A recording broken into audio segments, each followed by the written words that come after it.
আজকের সন্ধেটায় আমি এখানে থাকতে পারছি, এটাই আমার কাছে একটা অদ্ভুত ব্যাপার বলে মনে হচ্ছে। আমি জানতাম না যে ঠাকুর বাড়িতে এরকম একটা সনেট লুমিয়ার হয়, অর্থাৎ কিনা আলো এবং ছায়া দিয়ে কিছু হয়। আমার দিদির জন্য অপেক্ষা করতে করতে অপেক্ষায় কাল কাটাতে কাটাতে কিন্তু আমি ঠাকুর বাড়ির প্রাচীন ইতিহাসগুলো আমি, মুজিবুর রহমান এবং চন্দ্রিল আমরা একসঙ্গে সেটাকে উপভোগ করছিলাম। পটভূমির মতো স্মৃতিগুলোকে চারিয়ে দেওয়া হচ্ছিল। ফাহমিদা মঞ্জু মজিদ সম্পর্কে কোনো কথা বলবার নেই আমার, কারণ কি প্রচুর কথা বলার আছে।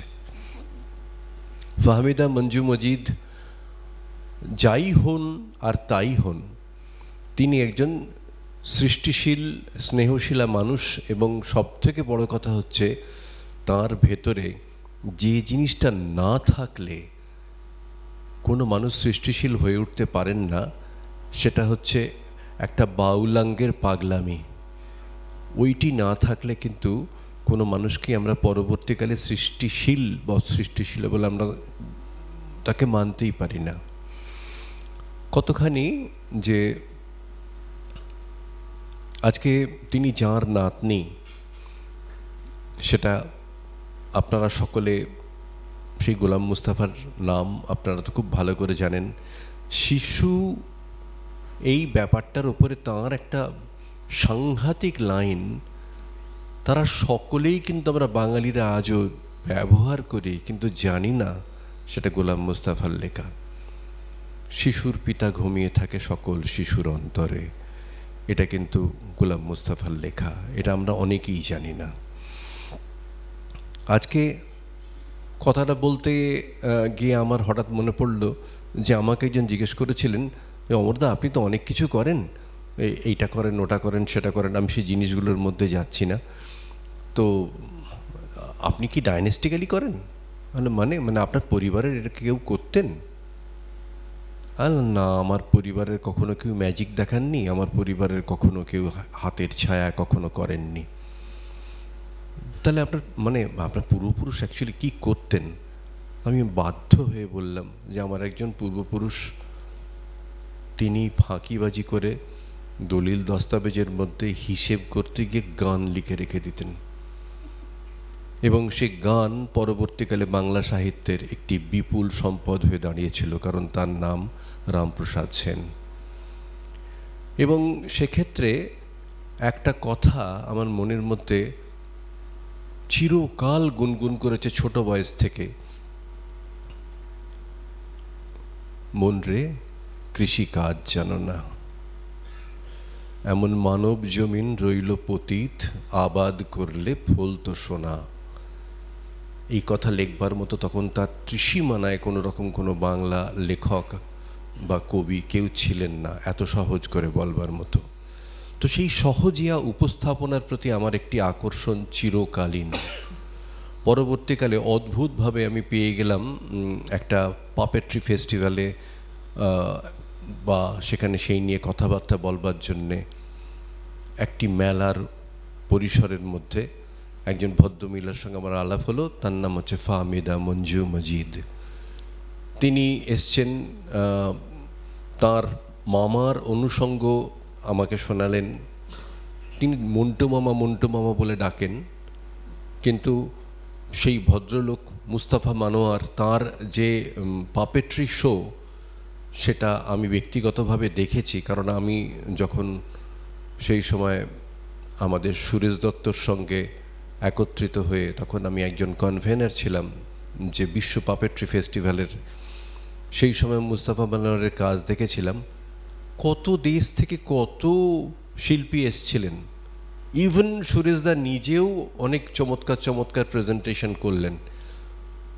মুস্তাফা মানোয়ার কিন্তু ভিনি ভিডি ভিসি এলেন, দেখলেন আর জয় করে চলে গেলেন। দুটি মেয়ে পাপেট নেচে বেরিয়ে গেল সেখান থেকে, তাদের হাত নড়ছে, তাদের মাথা নড়ছে, তাদের চোখ নড়ছে, ভুরু নড়ছে।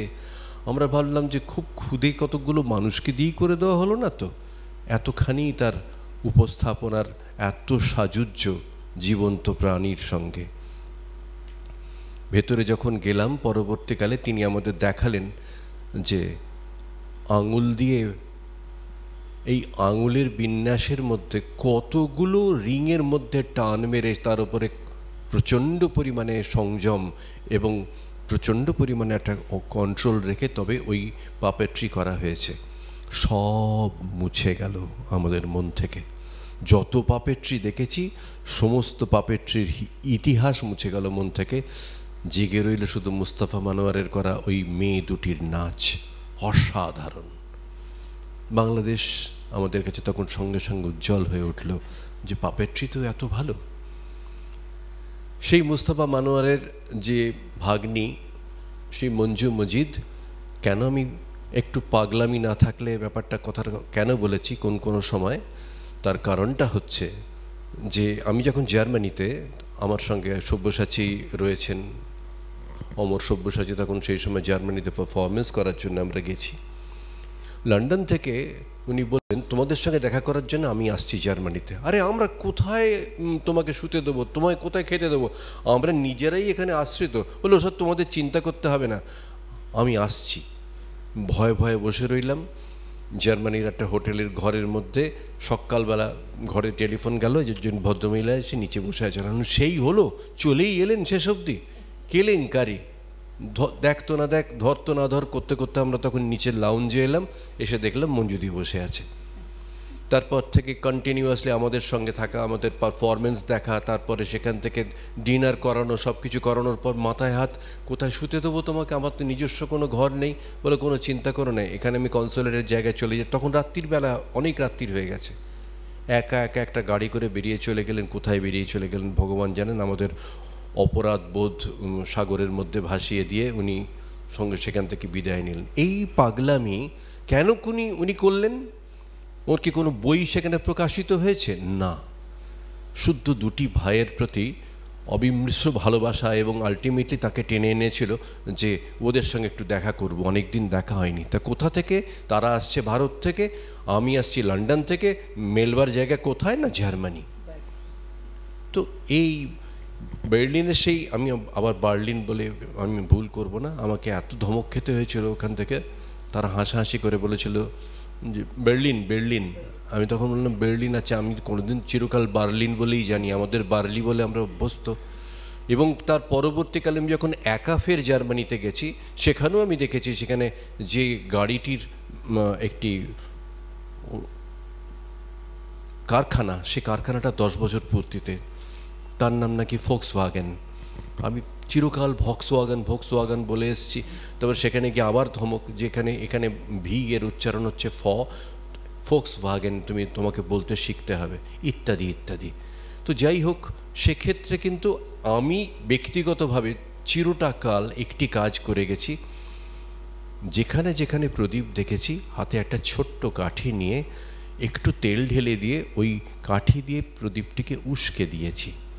এই উস্কে দেওয়ার কাজের জন্যে আজকে হাতের ছায়ার জগতে আর একজন মানুষ, তিনি দক্ষিণ ভারতে হাতের ছায়া করছেন। আরেকজন মানুষ স্যান্ড অ্যানিমেশন, আপনারা হয়তো জানেন যে বালির উপরে আঁকা, সেই বালির উপরে আঁকা এটা আমি প্রথম দেখি ইলানা ইয়াহাব বলে একজন ইউক্রেনিয়ানের কাছে, এবং আমি অভিভূত হয়ে পড়ি। নিয়ে আমি তখন ইন্ট্রোডিউস করি ভারতবর্ষের মধ্যে সর্বপ্রথম। তারপরে দেখলাম কেউ কেউ উৎসাহিত হচ্ছেন উড়িষ্যায় এবং বিভিন্ন জায়গায়। আমি তাদের বললাম, একটি ছেলেকে সে বললাম আমি একটু শিখতে চাই। শেখানোর কিচ্ছু নেই, তোমার ভেতরে শিল্পী আছে, চালিয়ে যাও। প্রহ্লাদকেও তাই বলেছিলাম, প্রহ্লাদ আচার্য যে এখন হ্যান্ড শ্যাডোগ্রাফি করে সামনে থেকে। এরপরে তো মঞ্জু মজিদের সঙ্গে আমার বাড়িতে, মঞ্জুদি যখন অনেক সময় আসতেন আমার বাড়িতে থেকে গেলেন, একসময় হোলি উৎসব কাটিয়েছি, সব কিছু করেছি। উনি বললেন যে আজকের রান্নাটা আমি করো ভাই, তোমার বাড়ি, তুমি যা খুশি তাই করো। এবং আলটিমেট এই সমস্ত করতে করতে করতে করতে একটা কথা আমি জিজ্ঞেস করলাম যে তুমি তো শুধু ছড়া লেখো, এবং ছড়া আমি যখন পড়লাম তখন কিন্তু গায়ে কাঁটা দিয়ে উঠলো, কারণ ছন্দবোধ একদম ছুঁচের মতো বিঁধছে। কোনো জায়গাতে কোনো স্ক্যানিংয়ের গণ্ডগোল নেই, কোনো কিচ্ছু নেই। ছড়া, যদিও উনি লিখেছেন ছড়ানো ছড়া, ওর ছড়াগুলো কিন্তু একটাও ছড়ানো নয়। আমি তখন বললাম যে তুমি ইয়ে করো না কেন, বড়দের কবিতা কেন লেখো না? না, আমার দ্বারা বড়দের কবিতা হয় না, ওটা আমার দিদি লিখেছে, সব কিছু করেছে, না তুমি কেন লিখবে না? এই করে জোর জবরদস্তি করে তখন পরবর্তীকালে এই একটা, আমি সেটা তুমি পরে বলো তুমি কি করে কি করেছো না করেছো। উনি তখন উদ্বুদ্ধ হয়ে বড়দের ছড়া নয়, বড়দের কবিতা লিখতে আরম্ভ করলেন। দেখলাম সেখানেও কিন্তু ফাহমিদা মঞ্জু মজিদের যে প্রতিভা, তা কিন্তু হাউইয়ের মতো উঠে গেল এবং উপরে গিয়ে ফাটলো, দেখতে পেলাম আমরা। আজকে এইখানে বসে আমার দুপাশে দুজন সাংঘাতিক মানুষ, একজন ফাহমিদা মঞ্জু মজিদ, আরেকজন আমার অনেক অনুজ, কিন্তু হলে কি হবে, আমি চন্দ্রিলকে অসম্ভব শ্রদ্ধা করি এবং অসম্ভব ভালোবাসি চন্দ্রিলকে, তার সাংঘাতিক কলম এবং তীক্ষ্ণ মননশীলতা সম্পন্ন কথাবার্তার জন্যে। একটু এগোতেই হাসমাত জালাল, এদিকে মুজিবুর রহমান, এদিকে স্বপনবাবু, প্রত্যেকে এক একজন সৃষ্টিশীল মানুষ, কি ভালো ভালো কাজ করে চলেছেন। আজকে এখানে সেই ছোটবেলায় শুনেছিলাম না, লোকে লোকারণ্য আর জনমানব শূন্য। আমরা বহু জায়গাতে জনমানব শূন্য এই কথাটা অন্যভাবে পেয়েছি। বহু লোকে লোকারণ্য জায়গার মধ্যে গিয়ে দেখেছি সত্যিকারে সেখানে জনমানব শূন্য। আজকে আমাদের এই জনমানব শূন্যতার মধ্যে আজকে আমি দেখতে পাচ্ছি লোকে লোকারণ্য। আমি ব্যক্তিগতভাবে অভিভূত। ঘটনাটা হচ্ছে যে ওই যে উস্কে দেওয়ার কথাটা আমি বলেছিলাম, সেটা অনেকখানি ভেবে বলেছিলাম। তার কারণ, একবার একটি জায়গাতে গিয়ে একজন বিখ্যাত আর্টিস্টের একটি মেয়েকে দেখেছিলাম যে সেই কাঁচি দিয়ে কেটে কেটে কেটে কেটে কতগুলো শেপ তৈরি করছে, নিয়ে তারপরে সেগুলো এমনি ফেলে রেখে দিচ্ছে। তার ডাকনাম ছিল তুলি। এবং তাকে আমি বললাম যে তুই একটা কাজ করিস না কেন রে, তুই এগুলো সমস্ত খাতায় আটকে আটকে কেন রাখিস না? বলে হ্যাঁ, ও কে দেখবে, খবরদার এসব কথা বলবি না, তুই এগুলো আটকে রাখবি। এবং আজকে থেকে আমি দেখতে চাই যে কোনো রকম একদম সিস্টেম মেনে তুই কিন্তু এটা করবি, এবং তারপরে আমি তোর সঙ্গে এই ব্যাপার নিয়ে কথা বলবো। আমাকে এবং সব্যসাচীকে সে খুব ভালোবেসে ফেলে। আমি চণ্ডী লাহিড়ীর মেয়ে তৃণা লাহিড়ীর কথাই বলছি। সেটা আজকে থেকে দীর্ঘকাল আগে। তারপর থেকে সে আমাকে টেলিফোন করেও বলেছিল যে এরকম ধরনের, কাকু আমি কিন্তু ওই কাঁচি দিয়ে কাটার এটা কিন্তু করেছি। তো বাবা আমাকে খুব বকেছে। আমি কিসের জন্য বকেছে? বলছিলে বাবা এই জন্যে বকেছে যে যতক্ষণ না অমর বলল ততক্ষণ পর্যন্ত তুই এটা করলি না, এখন করলি, জানিস, বুঝতে পারছিস যে কত কাজ করা বাকি। মানুষটি চণ্ডী লাহিড়ী, সুতরাং সেক্ষেত্রে তার বকুনিটা এরকমই হবে। আমি আজকে অত্যন্ত সংবেদনশীলভাবে ভাবছি সেই তুলিকে সেখানে ছোট্ট করে আমি যেটা উস্কে দিয়েছিলাম, সেই কাজটা আজকে রিফ্লেক্টেড হয়েছে কিন্তু এই বইটার মধ্যে এসে। কিন্তু আজকে তুলি আমাদের মধ্যে নেই। যে আমি ডক্টর আনিসুজ্জামানকে আমি মামা ডাকি ছোটো থেকে, আমার মামার বন্ধু। তো উনি আমার বইয়ে আমি বলেছি একটু লিখে দেবে, ছড়ানো ছড়ায়।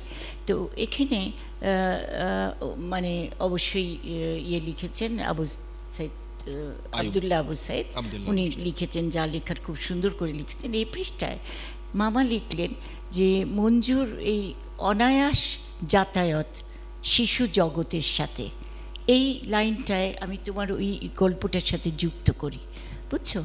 এবং এইটা আমার কাছে ভীষণ মনে হয়েছে যে আমি নিজেই বুঝেছি যে তাদের জগতে আমি ঢুকে পড়ি।